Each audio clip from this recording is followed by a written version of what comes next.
Saúde a igreja com a paz do Senhor, amém? Gostaria de estar falando hoje sobre um texto no Evangelho de Mateus, no capítulo 9. Mateus, capítulo 9, versículo 14.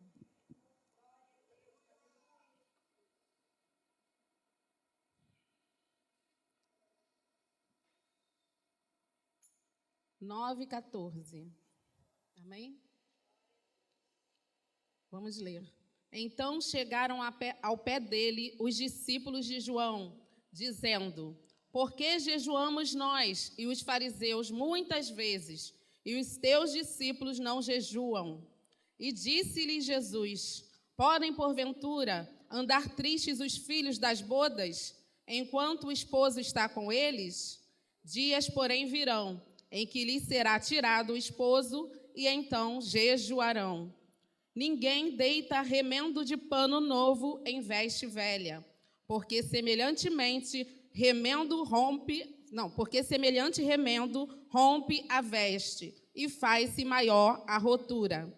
Nem se deita vinho novo em odres velhos. Aliás, rompe-se os odres e entorna-se o vinho, e os odres estragam-se. Mas deita-se vinho novo em odres novos, e assim ambos se consertam.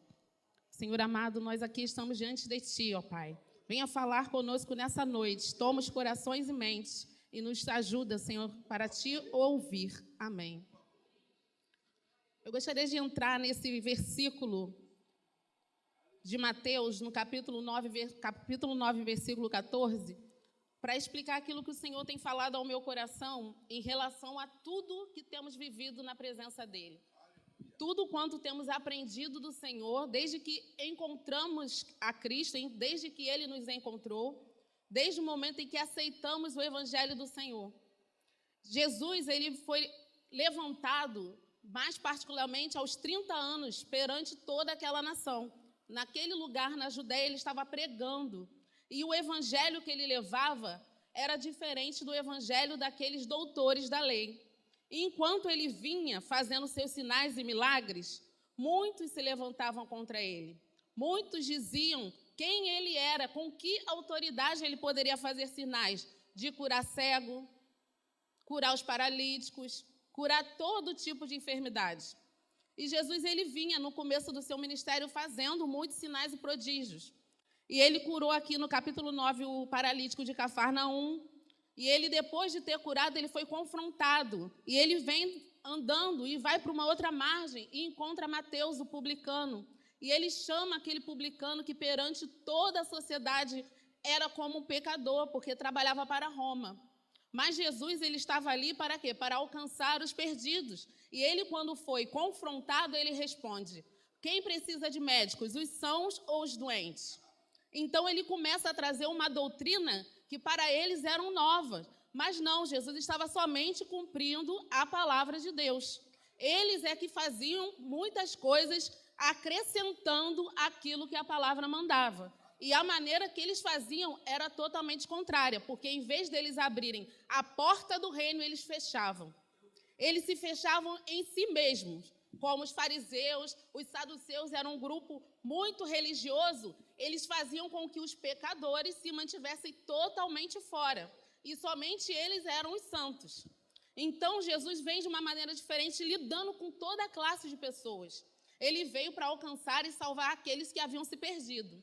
Então, naquele momento, perante aquela sociedade, Jesus era só mais um que estava falando as suas ideias, que estava fazendo alguma coisa diferente, mas a palavra diz que os sinais que ele fazia confirmava que ele era o Messias.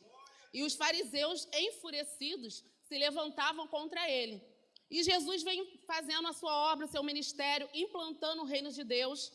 E como eles viviam andando por várias aldeias, fazendo sinais e milagres, os próprios discípulos de João Batista chegam para Jesus e perguntam: por que os seus discípulos não jejuam, se nós jejuamos? E Jesus vai dar a resposta. Ele vai falar: podem os filhos das bodas, enquanto a esposa está com eles, jejuarem? Numa festa de casamento, as pessoas vão jejuar? Não, elas vão ser umas pessoas que vão comer, beber, vão estar juntos, felizes, porque o noivo e a noiva estão celebrando o casamento. Jesus coloca em palavras de uma forma mais fácil, em parábolas, para que todos entendessem. E ele vem mostrando que não poderia jejuar enquanto ele ainda estava na terra.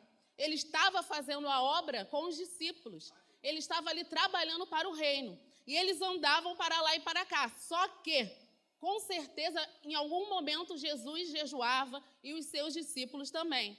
Só que os fariseus, quando jejuavam, mostravam toda aquela santidade, mostravam que estavam em jejum, faziam a cara contristada, mostravam para todos porque queria vanglória, glória humana. E vanglória para Deus nada é. Aí já se fala vã, não serve de nada. Quando fazemos algo para querer receber elogio ou algo de outra pessoa, Deus não vai receber. Deus só recebe aquilo que é feito de coração. Por isso que até mesmo o que a sua mão direita dá, a esquerda não precisa saber. E Jesus, ele vai confrontando aquele pensamento da época. E quando ele vai falando com os discípulos de João, ele também diz, ninguém coloca um remendo novo em um pano velho. Ali ele já está falando sobre a doutrina. A doutrina em que eles estavam firmados era uma doutrina que já estava toda embaralhada, como eu disse. Os fariseus, os doutores da lei, acrescentaram muitas coisas na doutrina que estava sendo dita. E isso fazia com que muitas pessoas não tivessem acesso ao reino. Mas quando Jesus veio, ele veio cumprir aquilo que está no profeta Isaías, capítulo 61. Ele mesmo, quando entrou no templo, foi-lhe dado o rolo do livro do capítulo 61 de Isaías, e ele disse, eis que o Espírito do Senhor está sobre mim, porque me ungiu para pregar boas novas ao quebrantado de coração, libertar os cativos e levar o evangelho aos pobres. E ali Jesus estava levando o evangelho para toda classe de pessoas. Ele mostra que o que é velho, aquilo que você já está acostumado na sua vivência, você tem que rasgar de vez. Você não tem que acrescentar algo novo para se sentir bem na sua vida, porque você só quer uma coisinha nova. Não, quando o evangelho ele entra na sua casa, na sua vida, no seu coração, é necessário que você tenha uma mudança. E vestes aqui fala de santidade, fala de vida, aquilo que te ornamenta é aquilo que te mostra. Se você estiver bem vestido, você está bem vestido, as pessoas vão olhar e vão falar, está impecável. E espiritualmente as nossas vestes, elas são brancas, ou teriam que ser brancas, para que assim não tivesse nenhum tipo de pecado. E Jesus ele vai falando, não se deita vinho novo em odres velhos. Quer dizer, o recipiente sendo velho, ele poderia se romper. O odre era feito de um tecido de pele de animal.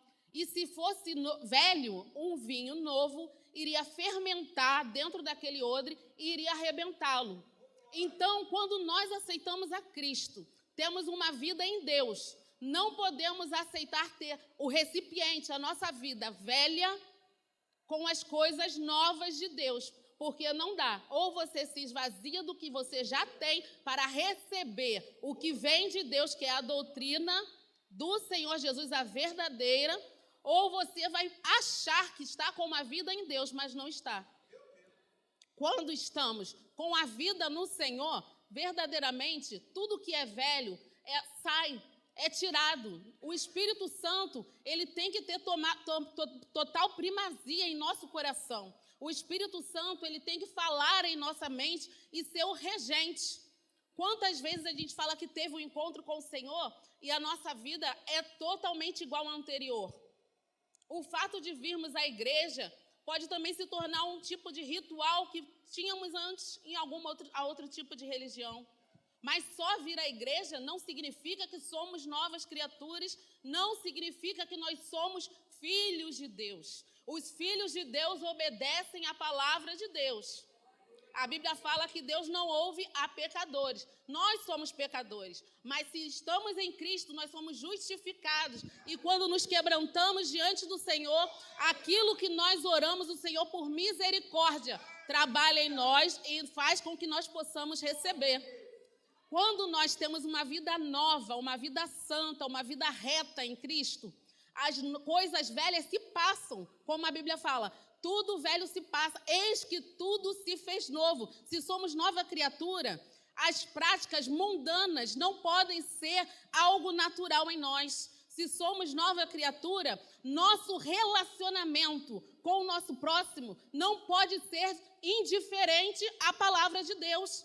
Nós temos que viver subjugados à palavra. O problema é que hoje em dia, muitas das vezes o evangelho tem sido pregado para que venha se acomodar e entrar na nossa vida e aquilo que a gente acha, a gente molda ele. Não, nós que temos que ser moldados ao evangelho.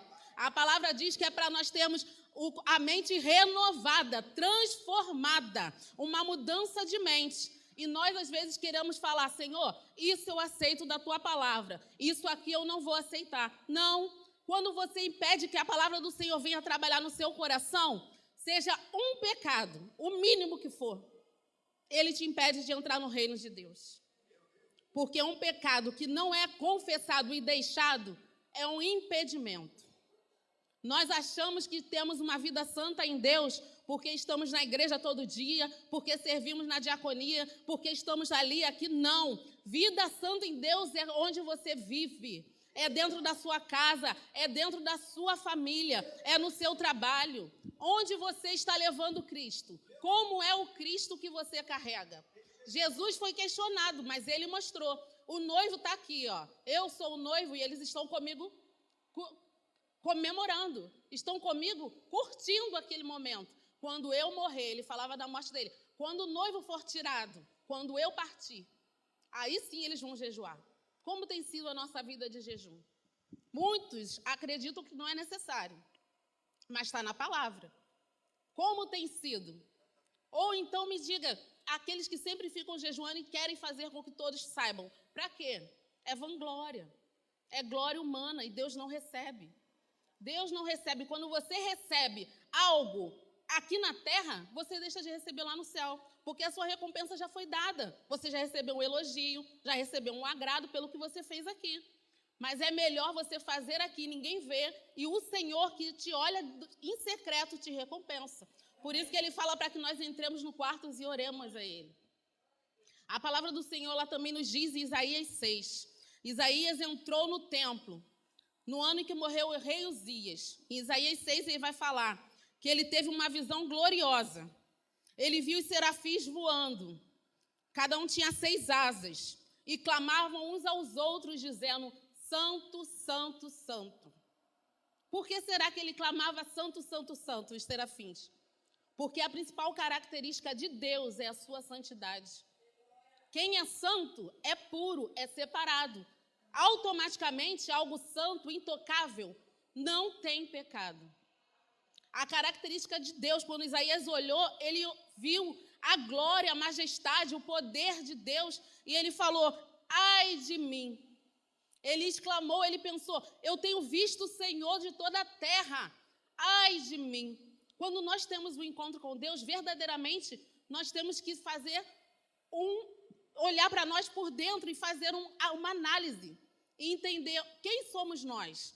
Se eu tenho visto o Senhor é santo, santo, santo. 3 vezes santo, Deus Pai, Deus Filho, Deus Espírito Santo.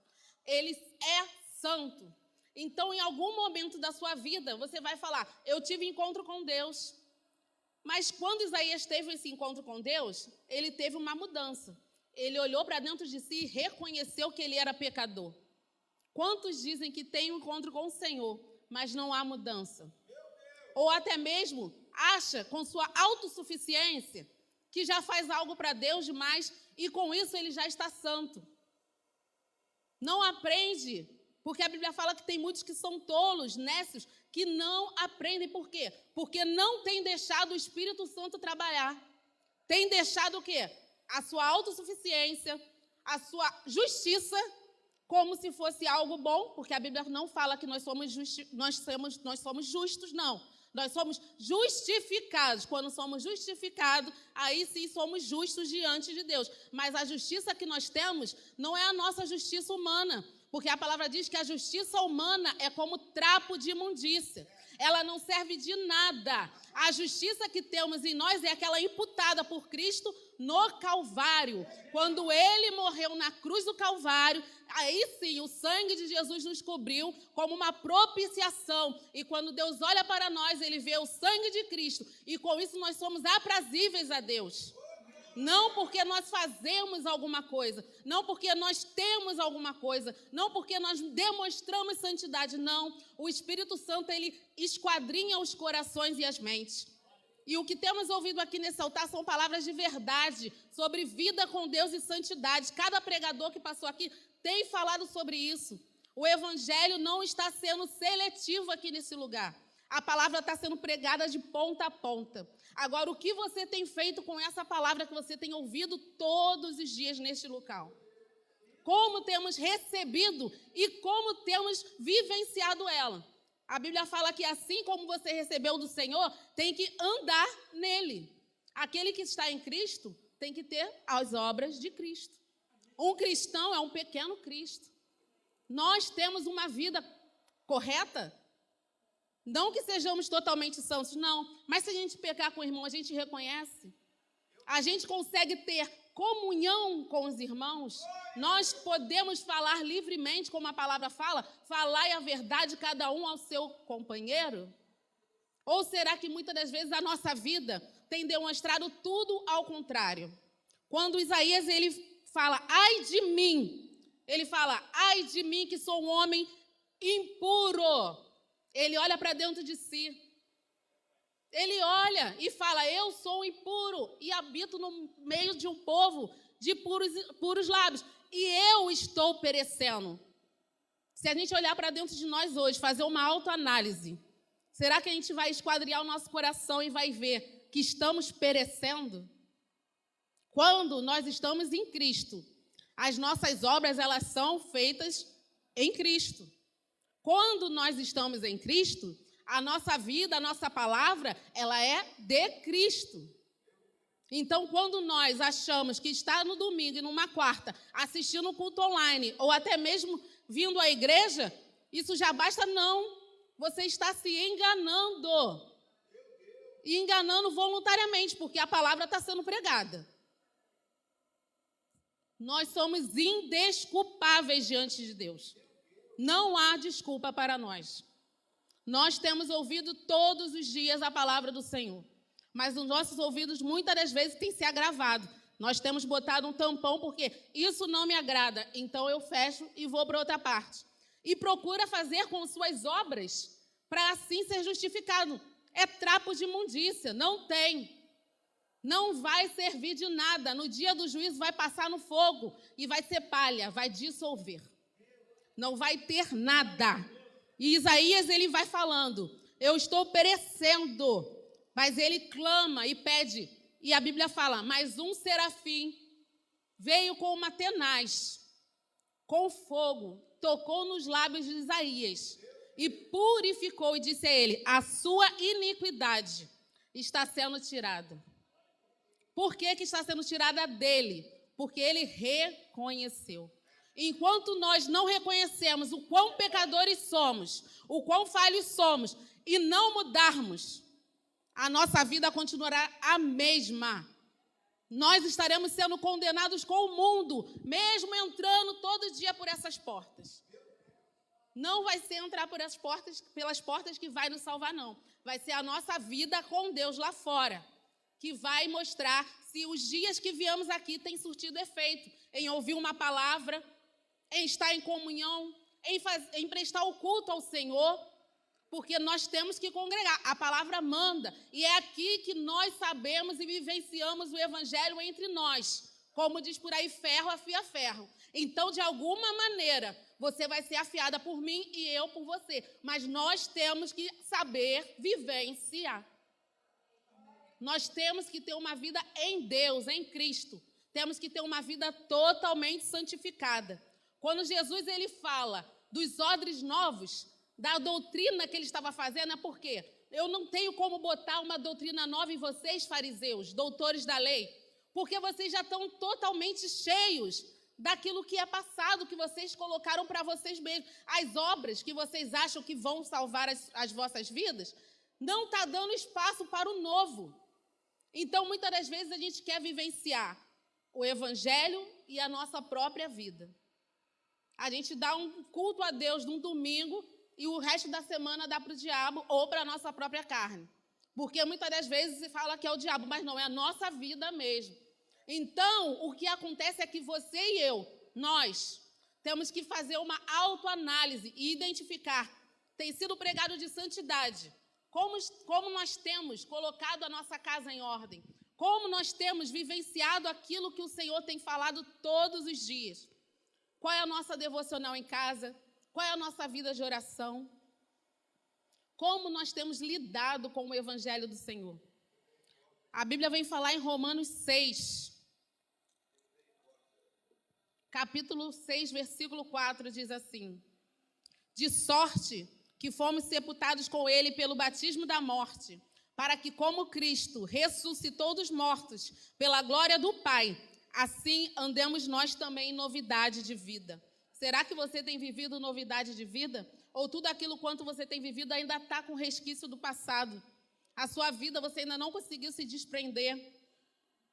Você ainda anda com aquele corpo morto, fedendo, não para sepultar ele, mas porque você gosta do cheiro do pecado. Para Deus é algo abominável. Paulo, ele fala que ele mortificava o próprio corpo. É como se ele estivesse preso ao cadáver para quê? Para que ele morresse junto. Mas a gente tem vivido como se fôssemos mortos-vivos, como zumbis. Andando, achamos que temos vida e não temos vida. Vida em Deus é novidade de vida. E para isso nós temos que verdadeiramente conhecer aquilo que o Senhor quer para nós. E se conhecemos verdadeiramente aquilo que o Senhor quer para nós, não há como vivenciar as práticas velhas. Não há como viver nas coisas antigas. Nós temos que verdadeiramente viver uma vida em Deus. A palavra diz assim, Tito capítulo 2, versículo 8. Linguagem sã e irrepreensível, para que o adversário se envergonhe, não tendo mal nenhum que dizer de vós.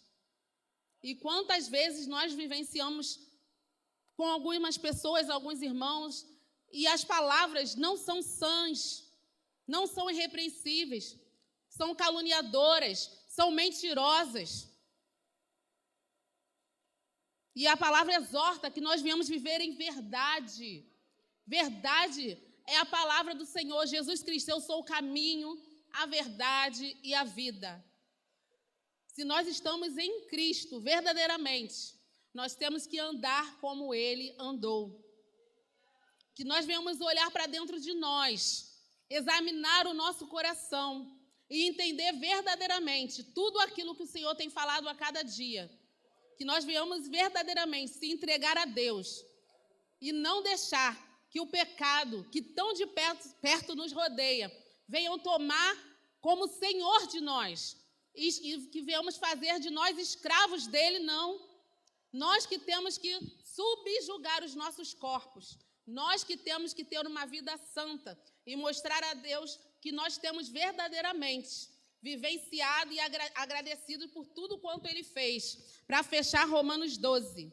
Rogo-vos, pois, irmãos, pela compaixão de Deus, que apresenteis o vosso corpo em sacrifício vivo, santo e agradável a Deus, que é o vosso culto racional. Não vos conformeis com este mundo, mas transformai-vos pela renovação do vosso entendimento, para que experimenteis qual seja a boa, agradável e perfeita vontade de Deus. Porque pela graça que me é dada, digo a cada um dentre vós, que não saiba mais do que convém, mas que saiba com temperança, conforme a medida que Deus repartiu a cada um.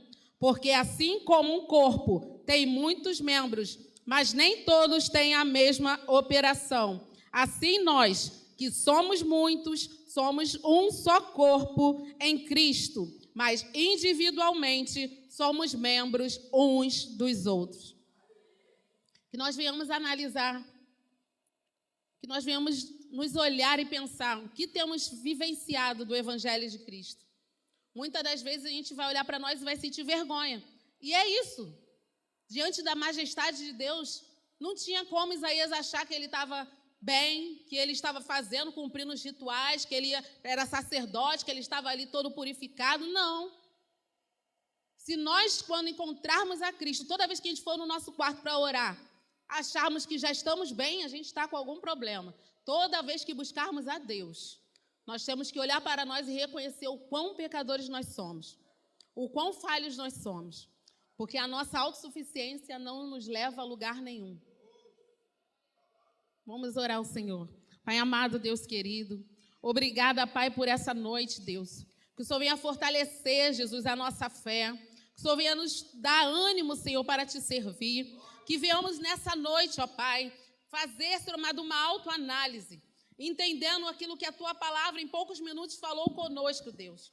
Mas que o Senhor venha limpar os nossos corações, que diante da Sua majestade, onde nós encontramos a Tua glória, onde nós vemos o Seu resplendor, que Tu és santo, santo, santo, nós venhamos olhar para dentro de nós e dizer, ai de mim, que vou perecendo, e olhar para mim e dizer, Senhor, eu preciso de Ti, para que assim o Senhor venha com uma brasa purificadora sobre a minha vida e sobre a vida dos meus irmãos, ó Pai. Senhor, que em nome de Jesus, a Tua palavra venha brotar em nós, ela venha enraizar, ela venha frutificar, porque a Tua palavra diz que ela é vida e saúde para os nossos corpos, ó Pai. Deus, que venhamos ser, Senhor amado, esvaziado do velho, que não venhamos, Senhor amado, vestir vestes, Senhor amado, velhas, querendo colocar um pedaço de pano novo para dizer que estamos com vestes novas, não. Que venhamos nos despir do velho homem, que venhamos nos despir da velha, Senhor amado, autossuficiência, que venhamos nos despir, Senhor amado, do nosso eu, e que possamos nos revestir do novo homem, que é feito em Cristo Jesus, que é para a justiça e glória de Deus, que venhamos verdadeiramente, ó Pai, ter uma vida santa, reta. Nós sabemos que não somos perfeitos, mas, Senhor, que nós venhamos ter um coração quebrantado, como foi cantado aqui. Que diante da Tua majestade nós nos quebrantemos não somente no louvor, mas também, Senhor amado, quando estivermos em outras situações, ó Deus, que a Tua palavra venha ter primazia, que o Teu Espírito Santo, Senhor, tenha liberdade em falar aos nossos ouvidos, ao nosso coração, para que possamos responder, Senhor amado, aquele que nos pede, Senhor amado, alguma explicação sobre a causa, Senhor amado, da nossa crença, da nossa vida em Ti, e que possamos com sabedoria responder, e que mais do que isso, ó Pai, a nossa conduta mostre quem Tu és. Senhor, faz de nós cartas vivas, que não venhamos matar, Senhor amado, mas que venhamos dar vida àqueles que estão nos olhando, que venhamos ser verdadeiramente servos Seus, santificados em Ti, em nome de Jesus. Amém.